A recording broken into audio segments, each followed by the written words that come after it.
Hey guys, so நம்ம போன வீடியோவில் நம்ம ஸ்லைட்ஸ் பண்ணி முடிச்சிட்டோம். ஸோ இப்போ இதுக்கடுத்து இது கீழே வந்த விஷயத்தை நீங்கள் டீசரில் பார்த்துருப்பீங்க. ஸோ இந்த மாதிரி ஒரு 3 பிக் வச்சு அது கீழே 3 விஷயங்கள் வர மாதிரி எப்படி நம்ம காலம் பிரித்து பண்ணலாம் அப்படின்னு பார்க்கலாம். ஸோ சிம்பிள் தான். ஃபஸ்ட்டு இங்கே வந்து நமக்கு நேவ் பார் இருக்குல்ல, இதை நீங்கள் மைனஸ் பண்ணிங்க அப்படின்னா இந்த மாதிரி வந்து உங்களுக்கு வந்து மைனஸ் ஆகிக்கும். ஒரு நிமிஷம். ஓகே, இது ஆல்ரெடி மைனஸில் தான் இருக்குது. இது ஆல்ரெடி மினிமைஸ் பண்ணி தான் வச்சுருக்கேன் கரெக்டாக. ஓகே, அதே மாதிரி நான் இதையும் மைனஸ் பண்ணி வச்சுக்கிறேன், இந்த டிவை மைனஸ் பண்ணி வச்சுக்கிறேன். நான் என்ன பண்ணுறேன் அப்படின்னா இந்த இடத்துல வந்து சிம்பிளாக நேவ் பார் என்ஸ் அப்படின்னு சொல்லி சும்மா ஒரு சின்னதாக ஒரு கமெண்ட் போட்டு வச்சுக்கிறேன்.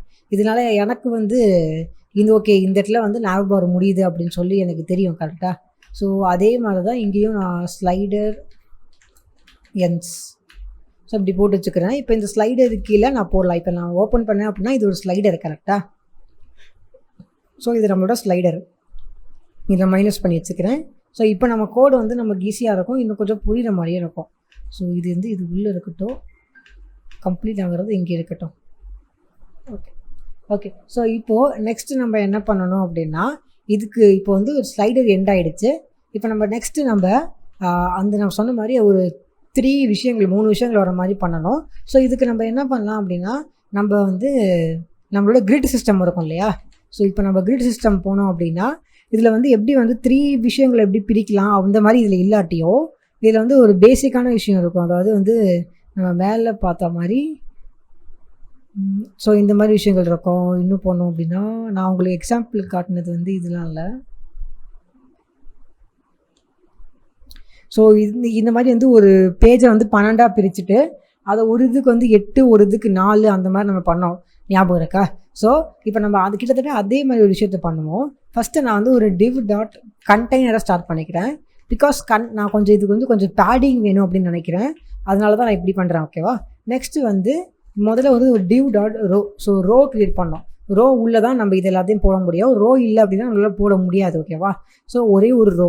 இப்போ அந்த ரோ உள்ள நம்ம காலம்ஸை க்ரியேட் பண்ணணும்.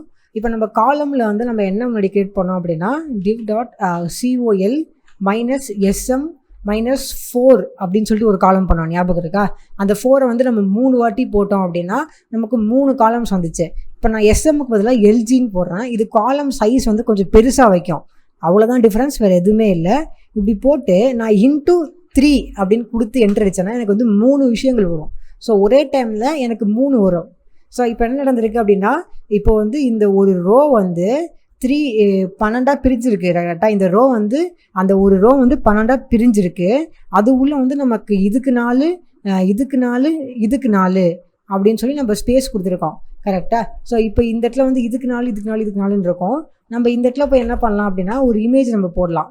ஸோ img அப்படின்னு போட்டு ஸோ நான் டவுன்லோட் பண்ண இமேஜஸ் இருக்குல்ல அதில் வந்து நான் 4.jpg யூஸ் பண்ணேன் அப்படின்னா எனக்கு இங்கே பார்த்தீங்கன்னா ஒரு இமேஜ் வந்துருக்கு. ஓகே, ஸோ இதில் நான் வந்து ஒரு பிஆர் அப்படின்னு கொடுத்துக்கிறேன். ஸோ பிஆர் கொடுத்தேன் அப்படின்னா எனக்கு வந்து ஒரு ஸ்பேஸ் கிடைக்கும்.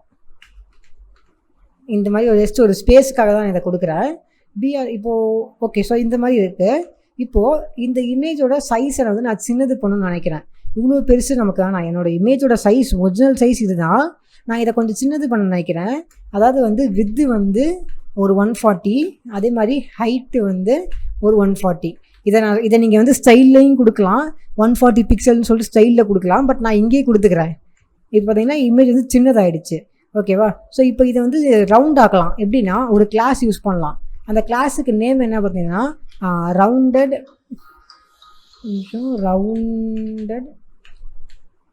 சர்க்கிள் அப்படின்னு வரும். ஸோ ரவுண்டட் சர்க்கிள் அப்படின்னு போட்டேன் அப்படின்னா இது வந்து எனக்கு வந்து சர்க்கிள் மாதிரி வந்துருச்சு. ஓகேவா? ஸோ இப்போ இதுக்கு கீழே வந்து நான் நிறையா விஷயம் எழுதலாம். எக்ஸாம்பிளுக்கு இதுக்கு கீழே வந்து ஒரு H1 போட்டுட்டு H1ல் வந்து ஏதாவது ராபர்ட் அப்படின்னு சொல்லிட்டு ஒரு பேர் எழுதலாம். எனக்கு இங்கே வந்து ராபர்ட் அப்படின்னு வந்துருச்சு. ஓகேவா? ஸோ இதுக்கு கீழே வந்து ஒரு பேராகிராஃப் நான் போட்டுக்கலாம். பேராகிராஃபில் வந்து என்ன வேணால் நம்ம போட்டுக்கலாம். ஸோ அது நம்மளோட இஷ்டம் தான். ஸோ இப்போ நம்ம பேராகிராஃப்க்கு நம்ம என்ன பண்ணலாம் அப்படின்னா லோரம். ஸோ இது ஜஸ்ட் வந்து ஒரு பிளாங்கான வேர்ட்ஸ், அவ்வளோதான். ஜஸ்ட் நிறைய வேர்ட்ஸ் நமக்கு ஜென்ரேட் பண்ணி கொடுக்கும். இதை நம்ம இப்படி காப்பி பண்ணுறதுக்கு பதிலாக இதுலேயே ஒரு ட்ரிக் இருக்குது. எப்படின்னா நீங்கள் பேராகிராஃப் ஆரம்பிக்கும் போது நார்மல் பேராகிராஃப் இப்படி போடுறோம்ல, நீங்கள் பேராகிராஃப் மட்டும் இல்லை எது வேணால் ஆரம்பிக்கலாம். அப்போது இந்த மாதிரி ஒரு மார்க் போட்டு லோ ரம் உங்களுக்கு எத்தனை வேர்ட்ஸ் வேணும் அப்படின்னு. இப்போ எனக்கு வந்து லோ ரம்மில் 8 வேர்ட்ஸ் வேணும் அப்படின்னா 8ன்னு போட்டிங்க அப்படின்னா ஆட்டோமேட்டிக்காக அதில் வந்து 8 வேர்ட்ஸ் வந்துடும்.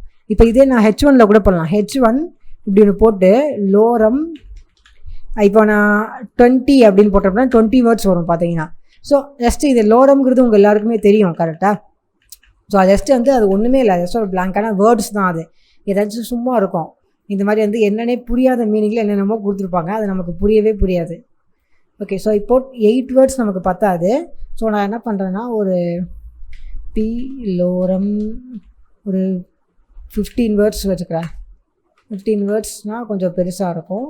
மேபி நம்ம 20 கூட கொடுத்துக்கலாம்னு நினைக்கிறேன். 20 words. Okay, so okay 20 words இருக்குது. ஸோ இப்போ நான் என்ன பண்ணலாம் அப்படின்னா இதை அப்படியே காப்பி பண்ணி இதை நம்ம ஃபுல்லாக எல்லா இடத்துக்குமே நம்ம வந்து பேஸ்ட் பண்ணிக்கலாம். இதை காப்பி பண்ணி நான் இது உள்ளே பேஸ்ட் பண்ணுறேன். பேஸ்டட். ஸோ அதே மாதிரி நம்ம 3வது இதுக்கும் பண்ணுவோம். ஸோ இந்த டிவ் உள்ள காப்பி பண்ணி பேஸ்ட் பண்ணிக்கிறேன். ஸோ இப்போது 3 விஷயங்கள் வரிசையாக நமக்கு வந்துருச்சு. ஸோ இது எப்படின்னா நம்ம ஒரு ஸ்க்ரீனை 12ஆக பிரிச்சுருக்கோம். அதுக்கு இதுக்கு 4 கொடுத்துருக்கோம். சைடில் இருக்கிற மார்ஜின் வந்து எதுக்கு வருது அப்படின்னா இந்த கண்டெய்னர்னால் வருது. ஸோ இந்த கண்டெய்னரில் டிஃபால்ட்டாகவே மார்ஜின்ஸ் இருக்கும், அதனால இது வந்திருக்கு. ஓகேவா? ஸோ இப்போது ஓரளவுக்கு நமக்கு ரெடி ஆகிடுச்சு. பட் இன்னும் கொஞ்சம் இதில் வந்து ஆல்ட்ரேஷன் பண்ணலாம். எப்படி அப்படின்னா இப்போ இந்த கண்டெய்னருக்கு நான் ஒரு கிளாஸ் கொடுக்குறேன். என்ன கிளாஸ் அப்படின்னா நார்மலாக இந்த செக்ஷனுக்கு நம்ம ஒரு நேம் மாதிரி வைக்கலாம். கிளாஸுக்கு நம்ம என்ன நேம் வேணால் யூஸ் பண்ணலாம் கரெக்டாக. அண்ட் மேலே இப்போ பார்த்தீங்கன்னா அந்த மெனு இருக்குல்ல, இது பார்த்திங்கன்னா ஃபிக்ஸடாகவே இருக்குது பாருங்கள். ஸோ இதுக்கு தான் நம்ம வந்து இந்த ஃபிக்ஸட் டாப்புங்கிறத இது யூஸ் பண்ணோம். ஸோ இதனால தான் அது வந்து மேலேயே இருக்குது. ஓகேவா? ஓகே, ஸோ இப்போ இதுக்கு வந்து இந்த செக்ஷனுக்கு வந்து நம்ம ஒரு கிளாஸ் கொடுக்கணும். ஸோ கிளாஸ் நேம் நம்ம என்ன கொடுக்கலாம்? ஜஸ்ட் வேணால் ராபோட் அப்படின்னு கொடுத்துக்கலாம். நீங்கள் என்ன வேணால் கொடுக்கலாம். நான் ஜஸ்ட் ராபோட் அப்படின்னு கொடுக்குறேன். இப்போது இதில் வந்து டாட் ராபோட் அப்படின்னு யூஸ் பண்ணி இதில் நான் என்ன பண்ணுறேன் அப்படின்னா டெக்ஸ்ட்டு அலைன் சென்டர் அப்படின்னு கொடுத்தேன் அப்படின்னா இப்போ நம்மளுடைய எல்லாமே வந்து பார்த்திங்கன்னா சென்டரில் வந்து அலைன் ஆகிடுச்சு. ஓகேவா? ஸோ அண்டு இதுக்கப்புறம் நான் என்ன பண்ணுறேன் டாட் ராபோட் H1 அப்படின்னு கொடுக்குறேன். அதாவது ராபோட் உள்ளே இருக்கிற H1 அப்படிங்கிற எலமெண்ட்ஸுக்கு எல்லாமே நான் என்ன கொடுக்குறேன்னா மார்ஜின் பாட்டமில் வந்து ஜஸ்ட் வந்து ஒரு 10 px வந்து ஸ்பேஸ் கொடுக்குறேன். ஸோ கொஞ்சம் ஸ்பேஸ் வரும். ஓகேவா? ஸோ மார்ஜின் பாட்டம் 10 pxன்னு கொடுத்துலாம், வேணால் நீங்கள் வந்து 20ன்னு கூட கொடுக்கலாம். கொஞ்சம் ஸ்பேஸ் வரும். அட் தி சேம் டைம் நான் வந்து இமேஜுக்கும் கொடுக்குறேன். ஸோ டாட் ராபோட் img இதில் வந்து அதே மாதிரி மார்ஜின் பாட்டமில் வந்து ஒரு 10 px கொடுக்குறேன். ஸோ கொஞ்சம் கேப் இருக்கும். இது வந்து அதிகமாகவே இருக்குது, நம்ம 15 பண்ணிக்கலாம். ஓகே, ஸோ ஓரளவுக்கு வந்து இப்போ நம்மளோட விஷயங்கள் வந்து கரெக்ட் ஆகிடுச்சு. அண்டு இந்த பேராகிராஃப் டேக்கில் கொஞ்சம் விஷயங்களை பண்ணுறீங்க. அதாவது என்ன அப்படின்னா ராபர்ட் பேராகிராஃப் உள்ள, அதாவது இந்த ராபர்ட்டுங்கிற இந்த கிளாஸ் உள்ளே இருக்கிற பேராகிராஃபில் மார்ஜின் வந்து லெஃப்ட்டு வந்து ஒரு 10 பிக்சல்ஸும் மார்ஜின் வந்து ரைட்டு வந்து ஒரு 10 pxும் கொடுத்தேன் அப்படின்னா எனக்கு பார்த்தீங்கன்னா இது வந்து சென்டரில் வந்து நிற்கும். ஓகேவா? ஸோ இதில் நம்ம இன்னும் கூட அதிகமாக கொடுக்கலாம். ஒரு 20, இங்கே 20. ஓகே, ஸோ இந்த மாதிரி நமக்கு வந்து இந்த டெக்ஸ்ட் வந்து ஓரளவுக்கு நீட்டாக வந்து நிற்கும். ஓகேவா? ஸோ ஓகே, ஸோ இப்போ நம்ம பார்த்தோம்னா நம்மளோட டோட்டலாக இந்த 3 விஷயங்களை வந்து நம்ம ரெடி பண்ணிட்டோம். இப்போ நீங்கள் இந்த மாதிரி பண்ணி பார்த்தீங்க அப்படின்னா இது ஒரு காலம், இது ஒரு காலம், இது ஒரு காலம். ஓகேவா? ஸோ இது உள்ளே நீங்கள் வந்து என்ன வேணால் பண்ணிக்கலாம். அண்ட் இதை நீங்கள் கிளிக் பண்ணீங்க அப்படின்னா இந்த இடத்துல மார்ஜின் காட்டுது. கரெக்டாக இந்த மார்ஜின் நான் செட் பண்ணனால தான் எனக்கு கொஞ்சம் கேப் வருது. இப்போ நான் இந்த மார்ஜின் போடாமல் இருந்தேன்னா இந்த மாதிரி தான் என் டெக்ஸ்ட் வந்துருக்கும். நான் மார்ஜின் போட்டனால என்னோடய டெக்ஸ்ட் வந்து எப்படி நீட்டாக அலைன் ஆகுது பாருங்கள். நீங்கள் இன்னும் கொஞ்சம் நீட்டாக வேணும் அப்படின்னா நீங்கள் அலைன் பண்ணி பார்க்கலாம். இப்போ எக்ஸாம்பிளுக்கு இப்போ 25 போட்டேன் அப்படின்னா எப்படி இருக்கும், அதே மாதிரி இங்கேயும் 25 போட்டேன் அப்படின்னா எப்படி இருக்கும். இந்த மாதிரி வந்து நீங்கள் வந்து டிஃப்ரெண்ட்டாக நீங்கள் வந்து அலைன் பண்ணி பார்த்துக்கலாம். ஓகேவா? ஸோ அது வந்து நம்மளோட இஷ்டம் தான். நம்ம டெக்ஸ்ட்டு நம்ம இது வந்து நீட்டாக தெரியறதுக்கு நம்ம என்னென்ன பண்ணணுமோ அது எல்லாமே பண்ணலாம். ஸோ இப்படி வச்சா நல்லா இல்லை, இதுக்காக இல்லை கரெக்டாக. இந்த மாதிரி வச்சாலும் நல்லா இல்லை. ஸோ இல்லை மேபி நம்ம 25 நம்ம வைக்கிறது வந்து நம்மளது வந்து கரெக்டாக தான் இருக்குதுன்னு நினைக்கிறேன். நம்ம இன்னும் அதிகமாக பண்ண நம்மளோட இதான் வந்து நல்லா போகும். ஓகே, ஸோ இப்போது நம்மளோட இந்த விஷயங்கள் வந்து நமக்கு ரெடி ஆகிடுச்சு. இங்கே நீங்கள் வந்து வேறு பிக்ஸும் போட்டுக்கலாம், அது வந்து உங்களோட இஷ்டம்தான். ஸோ இப்போது நம்மளோட வெப்சைட் பார்த்தீங்கன்னா ஓரளவுக்கு வந்து நல்லா ஆகிட்டு வந்திருக்கு. இதுக்கு கீழே வந்து இன்னும் நிறைய விஷயங்கள் நம்ம ஆட் பண்ணலாம். ஸோ அதெல்லாம் எப்படின்னு பார்ப்போம். இப்போதைக்கு என்ன பண்ணுங்கள், இங்கே வந்து இந்த டிவ் வந்து கம்ப்ளீட் ஆகிடுச்சு கரெக்டாக. ஸோ இந்த டிவ்வை வந்து மைனஸ் பண்ணி வச்சுட்டு இங்கே வந்து சிம்பிளாக நம்ம எப்பவும் பண்ணுற மாதிரி இது ஜஸ்ட் வந்து பர்சனல் கான்டாக்ட் இன்ஃபர்மேஷன் இல்லைனா வந்து ப்ரொஃபைல் தானே. ஸோ ப்ரொஃபைல் என்ஸ் அப்படின்னு போட்டுக்கிறேன். ஸோ இதுவும் எண்ட் ஆகிடுச்சு. ஸோ இப்போது மேக்ஸிமம் இந்த அளவுக்கு பண்ணியாச்சு. இப்போ அடுத்த வீடியோவில் நம்ம இதை வந்து இன்னும் கொஞ்சம் அட்வான்ஸாக பில்ட் பண்ண ஆரம்பிப்போம்.